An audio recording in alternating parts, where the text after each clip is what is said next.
Assalamualaikum warahmatullahi wabarakatuh.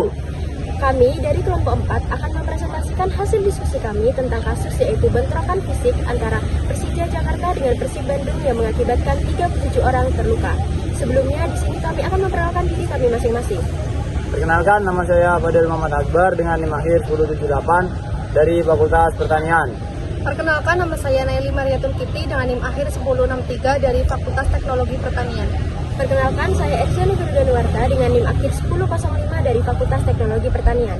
Perkenalkan, saya Indriani Triasuti dengan NIM akhir 1040 dari Fakultas Teknologi Hasil Pertanian. Perkenalkan, saya Windriasa Yoga Pardana dengan NIM akhir 1088 dari Fakultas Pertanian.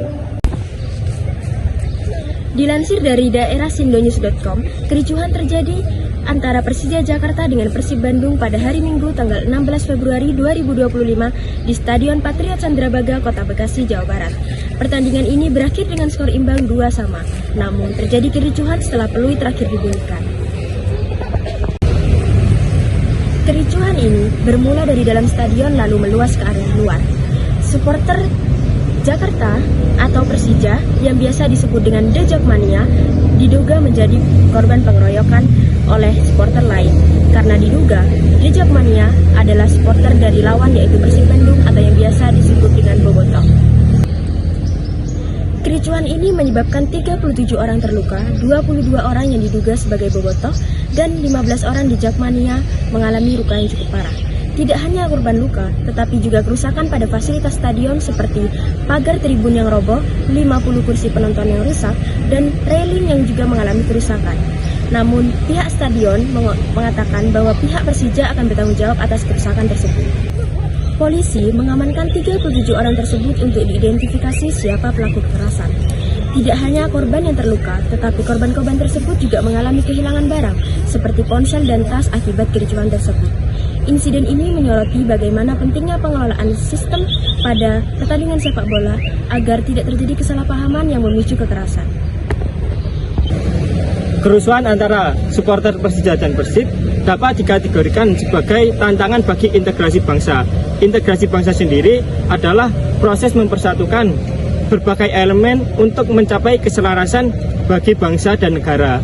Dalam konteks ini, kerusuhan antara supporter dan Persib dapat menciptakan kerusuhan dan konflik terhadap masyarakat, sehingga menghambat integrasi bangsa. Oleh karena itu, pentingnya menangani dengan baik dan bijak supaya efektif untuk mempromosikan keselarasan dan kerjasama antar masyarakat. Faktor penyebab disintegritas yang dapat diidentifikasi dari kasus tersebut yaitu yang pertama adalah fanatisme berlebihan terhadap klub sepak bola. Pendukung yang terlalu fanatis cenderung mengabaikan nilai-nilai suportivitas sehingga mudah tersulut emosi dan melakukan tindakan anarkis. Yang kedua adalah kurangnya edukasi dan kesadaran sosial. Banyaknya supporter yang belum dibekali pemahaman tentang pentingnya persatuan dan perdamaian, terutama dalam konteks keberagaman suku dan budaya yang dimiliki oleh para pendukung klub sepak bola.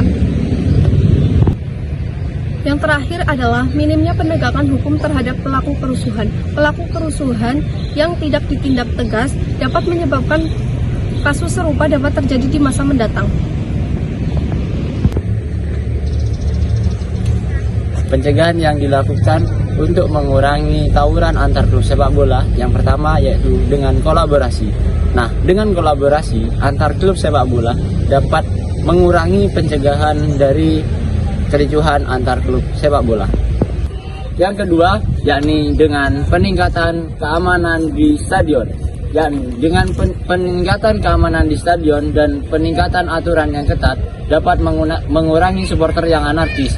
Karena supporter yang anarkis merupakan pemicu terjadinya kericuhan di luar stadion. Yang ketiga, yakni kerjasama antar pihak berwenang. Nah, kerjasama antar pihak berwenang ini dapat mengurangi kericuhan antar supporter. Nah, kericuhan ini dipicu dalam stadion. Maka dari itu, pengawasan di dalam stadion harus ditingkatkan. Alternatif penyelesaian dari kasus kekerasan antar supporter. Yang pertama yaitu ada penegakan hukum secara adil dan juga transparan, di mana hal ini dapat mengidentifikasi pelaku dari rekaman CCTV yang ada dan juga para saksi, dan proses hukum yang tegas dan adil bagi para pelaku pengeroyok ataupun pencurian. Alternatif kedua yaitu peningkatan keamanan dan juga manajemen supporter, di mana hal ini kita dapat memisahkan zona antara dua supporter agar tidak bentrok secara langsung, agar meminimalisir terjadinya bentrok antar supporter. Alternatif ketiga yaitu edukasi anti kekerasan, di mana kita dapat melakukan workshop untuk melakukan hal ini kepada beberapa perwakilan supporter dan juga panitia penyelenggara. Alternatif keempat yaitu fasilitasi mediasi dan dialog antar supporter, di mana hal ini kita dapat membentuk tim pengawas independen dengan perwakilan antar kelompok supporter untuk menangani dan mencegah konflik. Alternatif kelima, kita dapat melakukan pengembangan teknologi dan infrastruktur, di mana hal ini kita dapat melakukan penambahan fasilitas CCTV di seluruh area stadion dan juga di seluruh luar area stadion.